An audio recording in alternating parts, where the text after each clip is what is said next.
Teachers who spend every day firing on all cylinders are occasionally going to need a tune-up.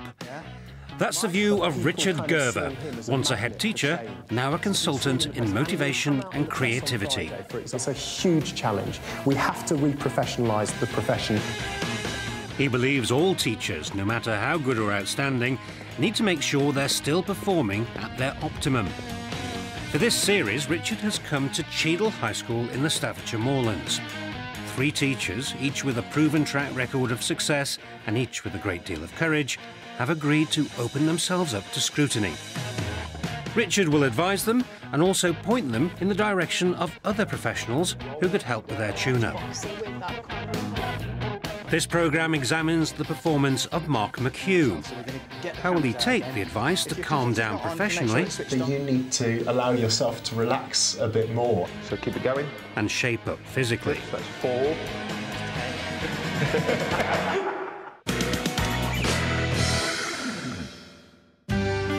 Mark is head of ICT, although he's been a drama teacher in his time.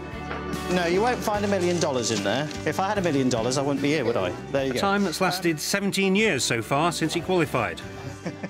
It's a lot of experience, but will it make him resistant to making any changes to his style? And that style is being studied by Richard in a Year 7 lesson on advertising, starting with an exercise matching slogans with brands.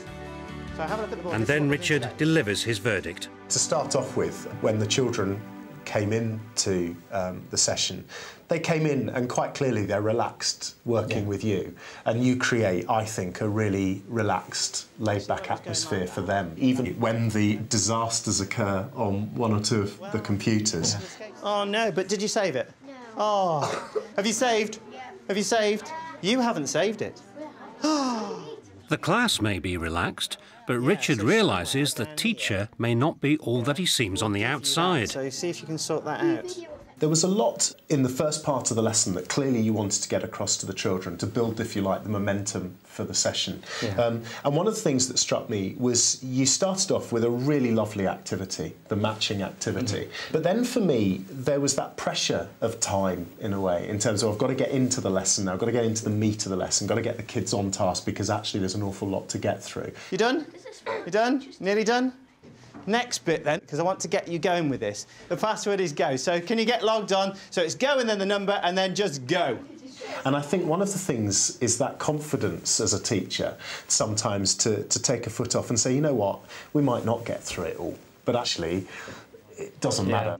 Mark is pushing on to another exercise, which involves pupils creating their own advert about the qualities of strawberries. This strawberry doesn't move on its own, does it? No.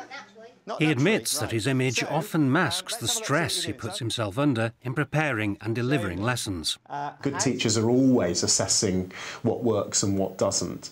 And I just wonder whether you need to allow yourself just to feel that bit more, you know, self-satisfied every so often about a job well done. Yeah, I think I've always been like that. Nothing ever goes well for me. Right. So I, only because I'm too self-critical. Yeah. So I look at something and I go, oh no, I could have done that better, or no, I could change that. People in school and people who know me would say that I'm relaxed to the point of horizontal, really. But actually that's far from the truth, because you know, I do put a lot of work into planning. I spend hours every night planning lessons and making sure everything's done, making sure I'm happy with it. So I rarely have an evening off. Mark's time-consuming commitment is illustrated by his preparation for the advertising lesson. How much time you must have spent last night shooting off 148 pictures. Sitting there it wasn't just one night, it was a few nights. There's no strawberries hurt in that exercise. It's a classic scenario with teachers where actually, even if you did have an evening where you didn't think you had anything to do, you'd find something to do because you wouldn't be able to relax all the time. Anyway, we need almost to retrain our emotional response sometimes to say, you know what, the one thing we're not going to do is sit here and get angsty because we're not working. After the feedback session, Mark seems reluctant to relax, believing he needs the pressure to push him on. But that's just me being me, and I teach better because of it, I think. So look relaxed, but I'm actually on the ball inside. But do you think you need a better work-life balance? Yes, I do. But that means I'd have to re-educate myself to do that. Perhaps you can. I don't know. I think it's just the fact that I don't want to release the gas pedal. I like to be a professional. I like to actually give the best for the kids that I can give. But on the other hand, yeah, I do need life, and I do need a social life, and I'd like that to happen, really, a lot more. So can Mark find a way of easing up and slowing down while maintaining his high-octane approach to teaching? And will he turn to the right person for help? Mark can select one other expert who could help him with his appearance or his health. And his tune-up choice is a lifestyle and fitness coach, an indication that he does want to tackle his stress head-on. Steve Wyatt is in demand nationwide, especially from stressed-out executives who want him to draw up training regimes and diet plans. He spends most of his time, however, training the trainers. Hi, Mark. Mark reveals he not only gives up his days and his evenings to the job, but much of the night as well. Sleep's generally not good, really. Even if I go to bed early, I'll wake up. So I'll wake up several times in the night. Because you just feel very, very wound all the time? Yeah, it's just my mind. I never switch it off. A level of stress, 1 to 10, and where would you put yourself? Probably about 6 or 7. And that's all the time? Yeah. Steve's prescription is half an hour's exercise every day. A physical assessment exposes the aches and pains that Mark's developed over the years. That is definitely tight. Some of them self-inflicted in the line of duty. As you can see, the elbows elevate off the ground. That's from the musculature getting too strong, from standing a lot, and also from being at a desk too much and you're sort of slouching over the computer. It's so important that you stretch before you exercise. Richard, looking a bit relaxed there. I think we should join in a bit. Do you know what? I would, but unfortunately I've forgotten my gig. Steve can now work out a bespoke regime of muscle toning, joint stretching, stress-busting exercise. It may feel like you're not working out. That's how it should feel. Oh, that's good. Yeah. It's re-educating the body to move again. The instructions don't end in the gym. Mark's now got to be told how to improve the inner teacher. Be very aware of the stimulants you're using, in the sense of caffeine, any sugary sort of Coca-Cola, soda pop, chocolate bars, anything like that. Caffeine's the problem. Yeah. So I would like you to reduce it as much as you can. Right. Yep. And also, I would like you not to consume processed foods as possible. Lots of proteins in the sense of good lean meats, fish, and also loads and loads of vegetables, and concentrate on that. Okay. Yep. Yeah. So I think by controlling a little bit more in his lifestyle, he should see results in the next 10, 12 couple of weeks. Yep. Because the nutrition with the exercise is like a double whammy with a jigsaw puzzle. It's putting it all together. Yep. Yeah. So does Mark stick to the regime and feel any benefit? After 2 weeks, we pay a visit to his home to find out. Mark is in his gymnasium, which is sometimes a living room. This time, Richard is shamed into bending his knees. First thing, Mark, I'd like to say is this is the cosiest gym I think I've ever been to. The gym is really good. It's 5-star, actually. The service is quite good as well. Have you noticed any benefits? Yeah, I have, actually. I feel a lot stronger, and my core's stronger as well, so my stomach's better. Perhaps most importantly, is it helping with the stress and the tiredness? It has, because it's the first week back after the holiday, and usually I get quite stressed and tired, and I haven't at all this week, so it's good. Excuse me, my legs are going to give up. This is horrendous, I've got to stop. Yeah. How will just 2 weeks of healthy living affect his teaching? And will his Year 7 class notice any difference? As Mark makes clear to Richard, he has no intention of dropping his pace. It's really important. So you've got to remain upbeat and happy to see them. If you're not like that, then they pick up on that immediately. So if you're down, then it's going to be a down lesson. They're going to find it boring. They're probably going to misbehave for you because of that. So you do yourself a favour and sort of dig deep, get some energy, and up you go, really. So put your bags well out of the way. Big circle.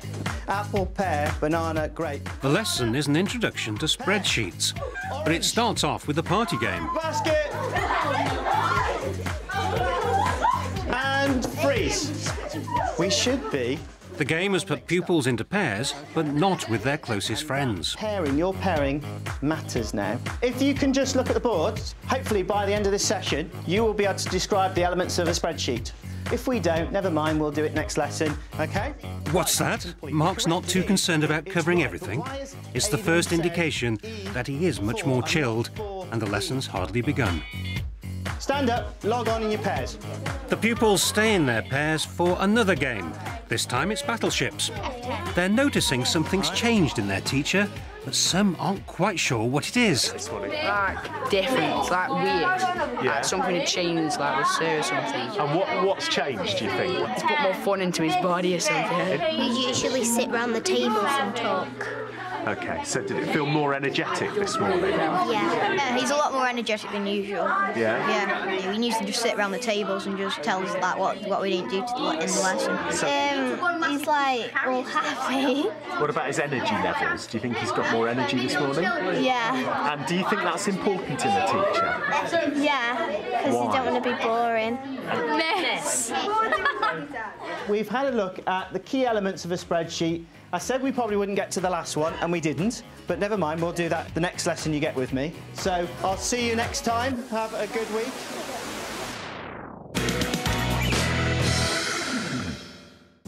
So Mark's managed what might have seemed impossible at the outset, keeping the energy of his lesson while reducing his stress. By getting fitter, he's become calmer. In a final feedback, he confesses his hopes weren't high at the start of the tune-up process. By doing this training only for a week and a half, 2 weeks, I've actually picked up my levels a lot more than I thought I would have done. So it's actually surprised me, and it's something, you know, I suppose it's a cliche, but I probably will carry on. And the diet has helped, I think. It has given me more energy, and I'm not living off coffee, which is one good thing, actually. And I've started to, I won't say enjoy it, but tolerate it more. And it sort of settles you and calms you and makes you really think about what you're going to do.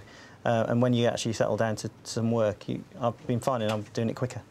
And although it's a massive task, do you think that the journey has provided you a doorway into thinking about how you might be able to control your work-life balance better in the future? Yeah, I think so. It's certainly made me think about it. And I had last weekend off. I haven't done that for years. So what do you put that down to? I think it's just this whole process, really. The whole process of you coming in. I know it's an odd thing, television coming in, and it doesn't happen to many people, but I think it's that's made me think, hang on, wait a minute, I have got a life. Very weird. So it's goodbye, stressed out Mark. You done?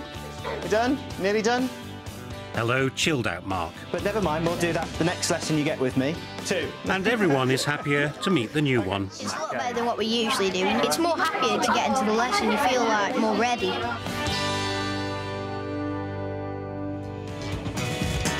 If you're interested in tuning up your teaching, then why not download a set of Richard Gerver's helpful tips and ideas? They can be found on the webpage associated with this programme at the Teachers TV website.